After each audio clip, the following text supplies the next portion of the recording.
Hey everybody, welcome back to my channel. I wanted to come on this evening. Normally I'm not this wide awake. I know it's not super late, it's like 7:37, but I just got back from going to get my hair cut for the first time, trimmed since January. So that's a huge milestone for me. Just to follow everybody up, I'm actually going to be 16 months off 0.5 milligrams of Ativan on the 27th of this month. So that's milestone 2. And yeah, I just wanted to kind of do a Q&A. A lot of people have asked some questions.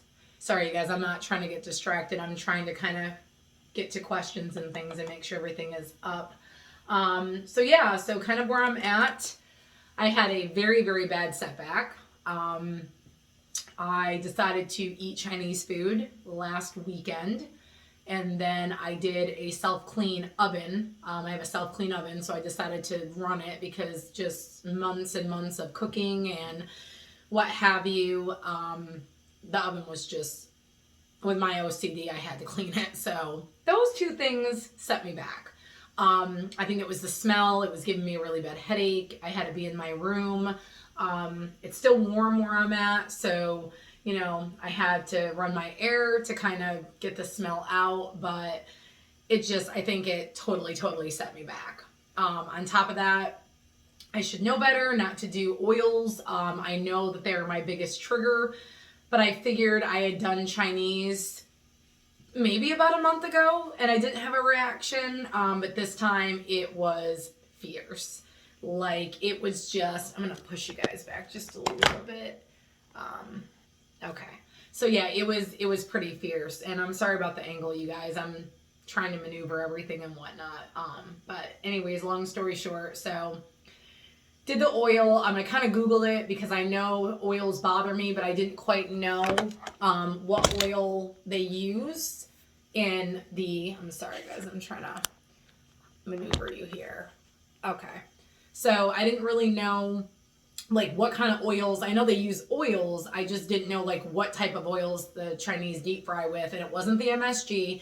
I used to get those attacks. I haven't had one, but it was peanut oil. And I think that just threw me through the roof. I think my bucket was full. I think, you know, we have to remember when your histamine is high and you add stress and you add hormones and you add all kinds of other things, foods and environmental, it can just overflow. So it really set me back. Back on Pepsid, Allegra. I even took a baby dose of a steroid. I was burning and singeing like all over my neck. If I can remember, I can insert some photos. It was really bad. It almost looked like I had sunburn, and that's how inflammation feels like. It feels like you've had too much sun. So it was really bad. I'm starting to feel a little bit better. I'm back full diet, but I have no choice, apparently. So yeah, almost 16 months off. Like I said, for those who are just joining my channel, you know, subscribe, make sure that you guys hit the little bell. That way, anytime I upload, you guys will be notified, and kind of follow my benzo journey. So yeah, 16 months off of 0.5 milligrams of Ativan after a almost year-long taper and just complete suffering. So, those are kind of my setbacks. I know now, no more oils. I'm just not doing it. It's not worth it. It's just not worth the way that I feel, and I don't want to feel like that every day. So yeah, let's talk about symptoms. So I'm pretty much left with certain days my joints are aching, my muscles hurt. I'm still getting weird sensations like in my brain, like swelling of my blood vessels,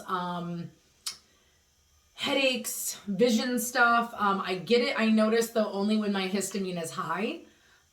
So I know I probably can better control it, but some of the stuff that I'm, you know, going through too is central nervous system related. So I really can't like block out everything, unfortunately. So it does make it hard to kind of like, the diet, I can control everything, but like it makes it hard for me to block the other stuff. So, and let me know what you guys think, but I may do a like a full updated histamine because I found out so much and it may be beneficial for you guys. You know, I know that it's about 80% now of benzos. It's 80% of people's, you know, issue of being on antibiotics and psych drugs and daily meds, and just it's crazy what I've learned. So let me know down below if you guys want me to do that video to kind of explain, because you're probably all like, what is she talking about? So I don't want to ramble on too much about that. So yes, the 16 months off, 0.5 milligrams of Ativan. I'm not doing horrible, but I'm going to be real with you guys. You know, again, please don't judge by what you see. I tell people this all the time. Melissa, you know, you look great. I don't. I'm going to be real. I'm going to insert, if I can remember, at this point in the video, 6 minutes and 6 minutes in, or I'm sorry, 6 minutes and 6 seconds in, to put a video of what I looked like, or a photo rather, of what I looked like 2 years ago and a year ago, to show you guys I have severely done a transformation, and not for the good. I'm not somebody who judges the way that I look, but I had a full face. My hair, if you can see how thin, okay, so this is all of my hair, okay? It looks like a lot. It's not. This is not a lot compared to what I had. All of my hair in one braid is like baby hair. I'm not even lying. This is baby hair compared to what I had. I'm still losing. It's just falling out everywhere. Like, no lie. It's everywhere. It's on my floor, everywhere. It's horrible. So, that's one horrible I wouldn't say setback, but that's a horrible, like, I don't know what I would call that. Like, just destruction, I guess you could say. My face was never this skinny. I had a full face. Again, I'll insert those photos if I can remember. I've lost 20 pounds. So I'm a lot skinnier. My muscle mass in my arms, I mean, it doesn't look like it. You can see that I have muscles, but if you look here, see where all of this is just from losing weight. Here, I have a lot of muscle atrophy. Can you see that? Like, to you guys, it may not, but believe me, my arms and things like that were solid. My legs, my calves are the same way. Like, you could punch them like a punching bag.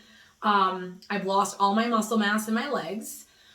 You can see in my face. That's why I often turn to the side. I'm very self-conscious. This line right here, if you could see that, all of that is not just losing the weight. It is muscle atrophy. I just turned 40, so I'm not that old.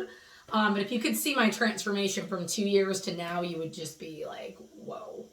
Okay. So that's something that I'm mourning. I'm mourning the loss of that. I still cannot exercise. I'm still, body's burning up. I feel like I'm having menopause, but I'm not. And I know it's the food. So that's going on. I'm better with the hiving if I can keep my sugar and my oils out. I do very well. I don't get those spots. My face has been actually great. I'm down to wearing makeup only maybe once or twice a month, which is today. I was out with my daughter, so, you know, I wanted to feel good. But yeah, so just mourning everything, you know, like, as you guys know, I've lost my gallbladder. You know, I lost all my female organs, even before benzos. You know, I've lost all these things that these doctors just didn't care to see what was going on first. You know, they just accused and blamed, and everything was obviously mental health at this point. But it wasn't. So, but yeah, I'm hanging in there. It's not an easy road. I'm gonna be real with y'all. This is not an easy road. This is not for the faint heart. It's not. Like, this is something I never thought in a million years that I would go through. I just, you know, I'm still in therapy. I'll be real. I may make a couple of my videos over because they are really old. There's a lot of things that I think people should do. Just opinion. Again, I'm not an expert. I don't claim to be an expert. I just know that the suffering that I've gone through before benzo with my female stuff in 2010 to 2020, it's been 10 years of my life. Like literally all my 20s and 30s gone. Like seriously gone. And just to throw in another, symptom, my eyebrows, I'm actually painting them on now. I've lost most of them. My eyelashes have thinned. I've lost most of them. I've suffered enough, a lot. We all suffer through this. I don't try to make myself out to be like I'm the only one, because I'm absolutely not. It's why I run a support group, because I don't want people alone. I know there's so many of us that are looking for answers. But my teeth, I don't want to show them. I'm very self-conscious. I've lost some bottoms, and some backs, and I need to get the courage up to find a dentist who doesn't judge me and make me feel ugly inside. So that's why I haven't done that. On top of that, I need a lot of work. Thank God for insurance, but I need a lot of work. And with COVID, I just don't really feel like the dentist is the best place to be right now. So, with that being said, I wanted to answer your questions. So, I'm just kind of going based on the comments that are on my videos. So, I hope it's okay that I'm saying your guys' names. I mean, they are out in the open, so I would hope that's okay. So the first question is from Julie. Julie, I don't want to pronounce your last name. I'm going to totally butcher it. So out of respect, I'm just going to call you Julie. I hope that's okay. What doses do you take for magnesium, zinc, and vitamin C? Okay. So good news is I have had my zinc checked. It's great. And my magnesium is great. My doctor is really, really good. As I think I've told you all before, she is on board. She is there she's got standby orders, meaning I can go to the urgent care or to her at any point with a whole list of vitamins that I have and mark them off as I go. She's all open for it while I'm going through my recovery. My zinc is perfect. My magnesium is perfect. I do take, and you know what, y'all, I should have brought it in, but I'm not trying to sell supplements. I'm going to put it in the down bar. That way I don't have to leave the screen. But I'm taking an amla berry. It's vitamin C. It was recommended by somebody who has histamine. She's a doctor. Her name is Beth O'Hara. You can follow the website, and I can link her below, mastcell360.com. It's by the amla berry. So vitamin C we don't do well with, most of us, because it's from ascorbic acid. And the other thing that I learned is it's usually derived from corn. So a lot of us don't do well in our gut with those things. So the amla berry is actually an Indian gooseberry from India. It's used in medicine, but it doesn't have that reaction. It's also super powerful to where, like, I think from what I read, don't quote me, it's like 1 or 2 oranges in for our vitamin C is like 1 amla berry. And you can look them up. They're really strange looking, but they're only about maybe that big. I've been on it. I've been doing fantastic on it. I really believe it's what's keeping my immune system, my immune system boosted through all this. So that's great. Very inexpensive. I think it's by, is it like Truvia? But I'll put it down below. I get it on Amazon. It's a little expensive for 30 pills, but I feel like if it works and it doesn't have all that garbage in it, then I'm more willing to try it. So that's, I hope that answered your question. And I don't really know the milligram on it, but vitamin C, the nice thing is, like, you can't overdose on it. Like, not saying go out there and take a whole bottle, but you pee vitamin C out at the end of the day. So it's like one of those pills where, like, you just can't ever really, like, overdose. But again, watch the ingredients. I always tell people that's the biggest thing, is the ingredients, and all that stuff is on mastcell360. So you'll learn a lot if you're going through, like, sensitivities with foods and vitamins and chemicals and all that stuff. I just suggest it because a lot of things I reacted to, I didn't know was due to histamine. So I hope that helps, Julie, but thank you for your question. Let's see, the next one And I don't see like a name, so I'm just going to kind of read through. I've been on generic lorazepam for 26 years. My doses are 2 milligrams.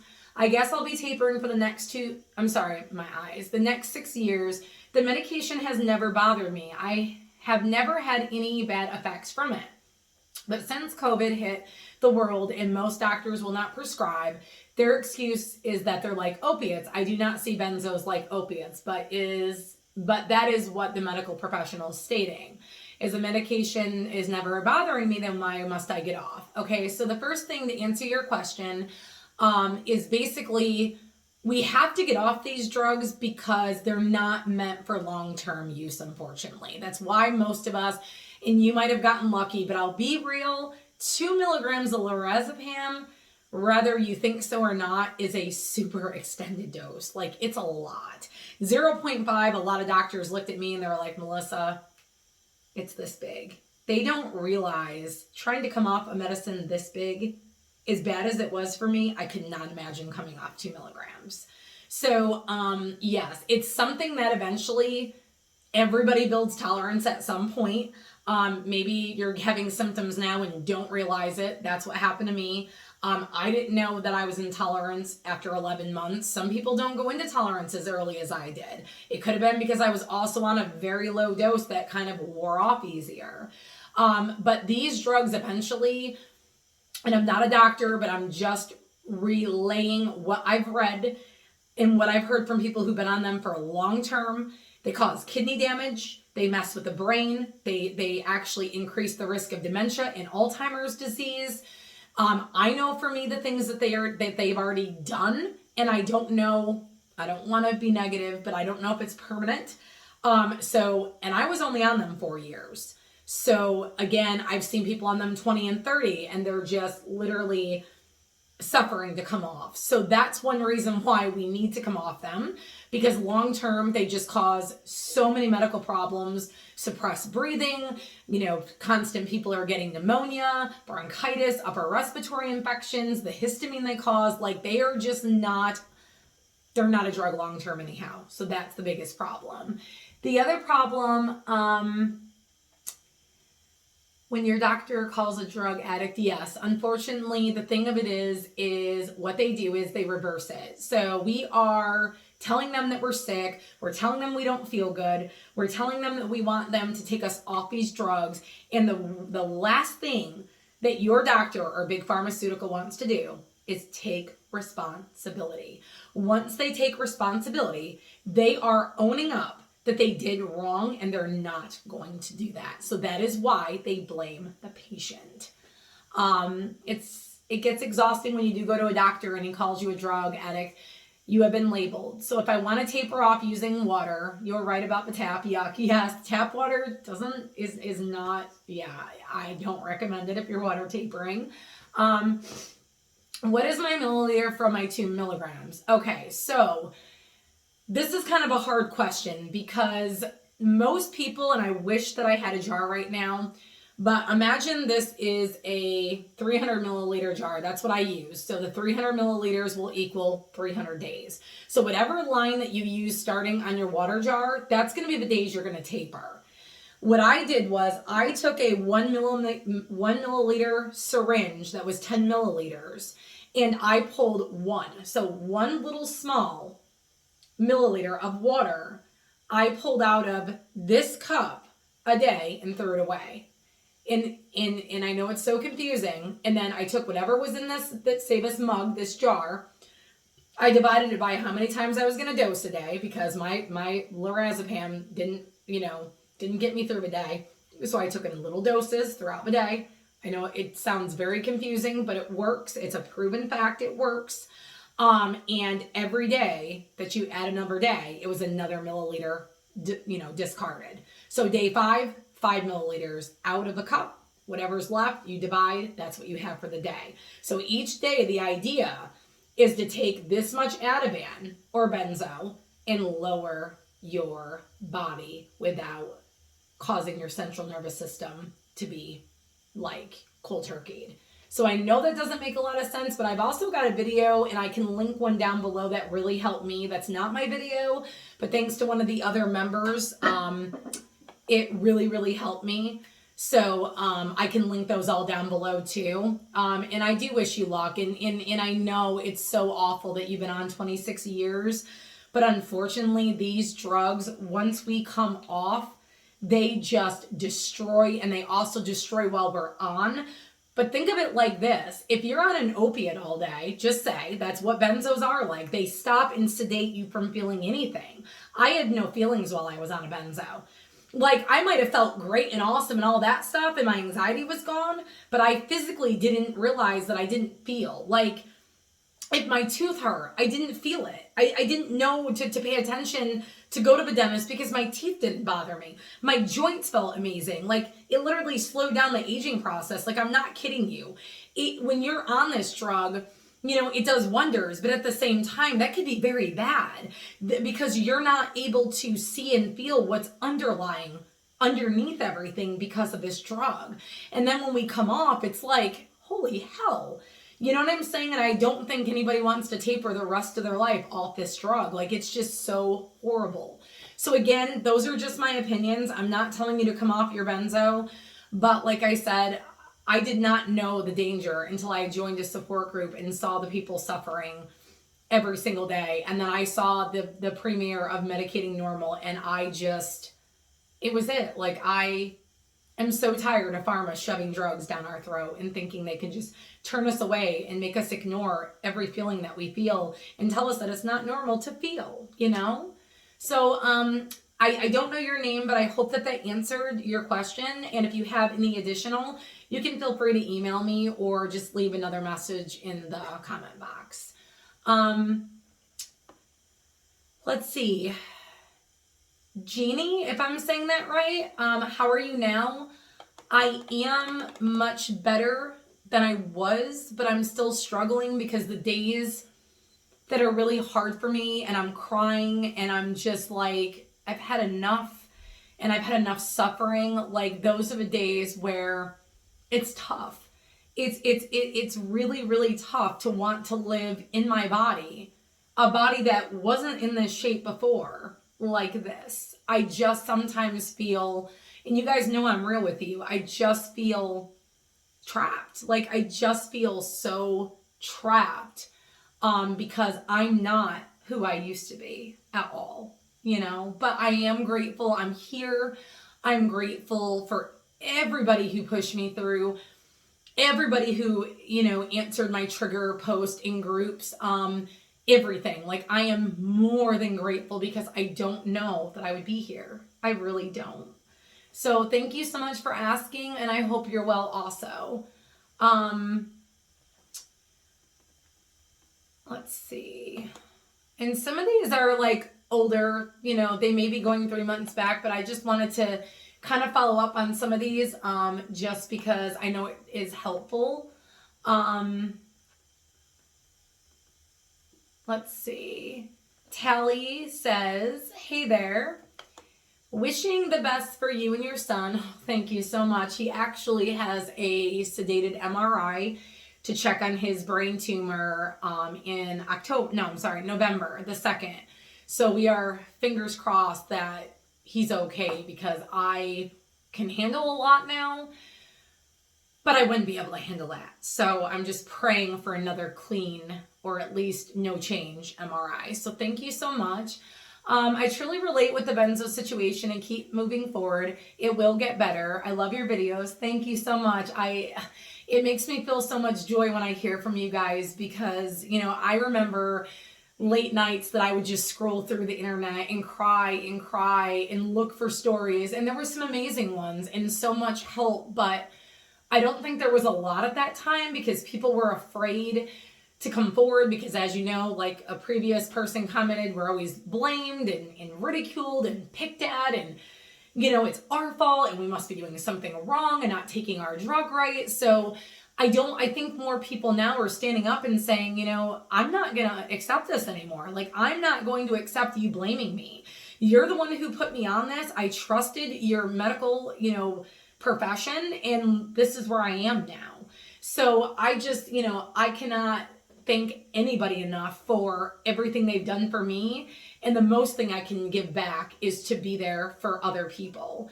So, and again, guys, if any of you are suffering, the Benzo House on Facebook, you can just type in the search bar, the Benzo House.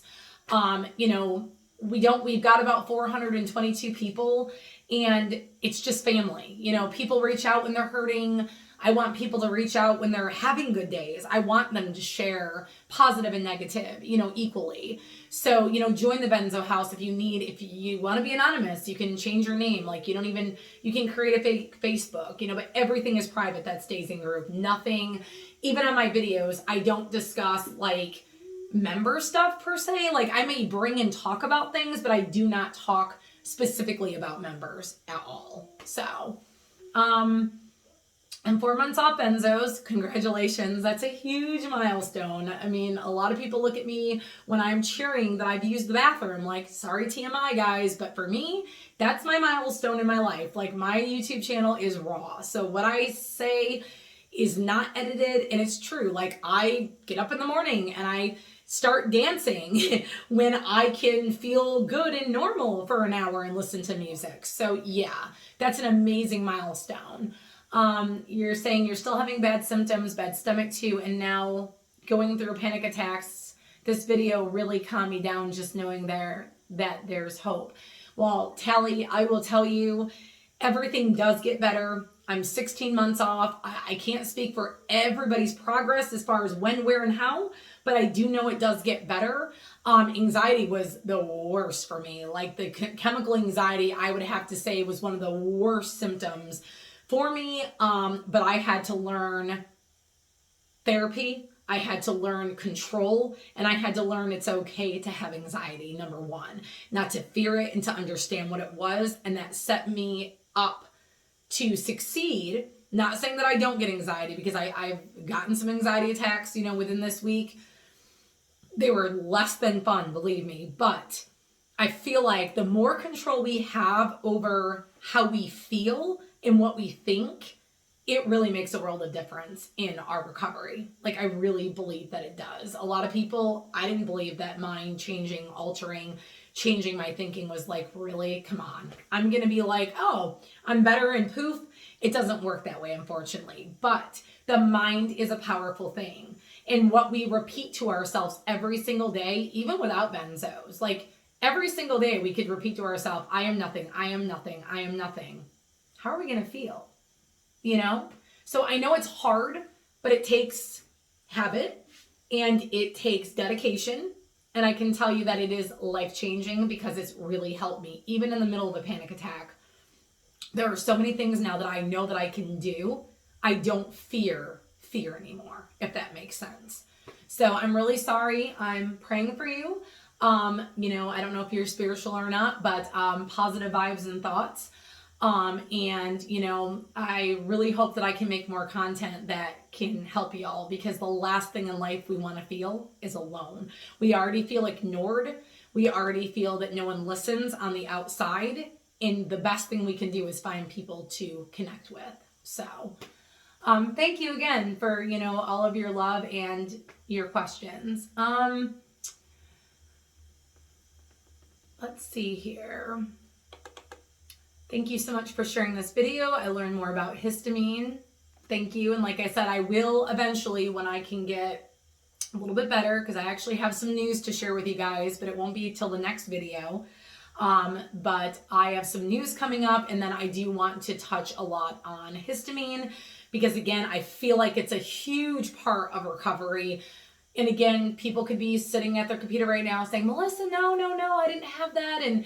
But when you realize what histamine is, it's more than just scratching and itching. Like, it's so much more. So maybe, if y'all, can watch the video at least and see, it could help, because there's so many doctors right now that are helping me that I don't even see regularly, but just with their information and what I know now, like, connection. And I just want to share what I know. And again, knowledge is like the limit. Like, we can learn so much from one another, and it can do so much for someone else. So, Okay, so I want to get in. I didn't want to take too much longer on here.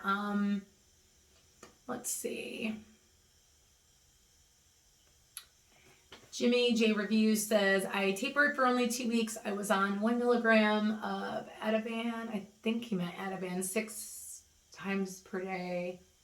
Temazepam, trazodone, Lexapro, Prozac, Remeron, and some other, I can't remember. I was on it all for 5 months only. I'm 90% back to my normal.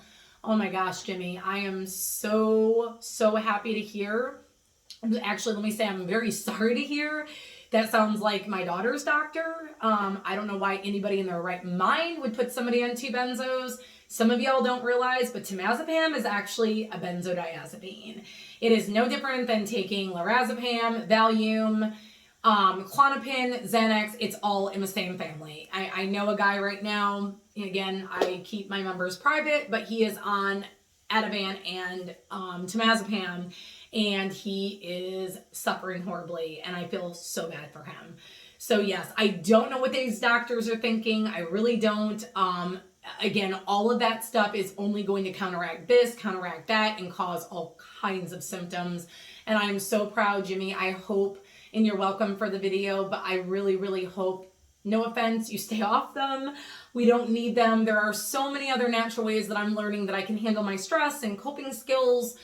And I feel better about it because I know at least it can't contaminate my body. So I'm really happy for you. That's really awesome. Okay.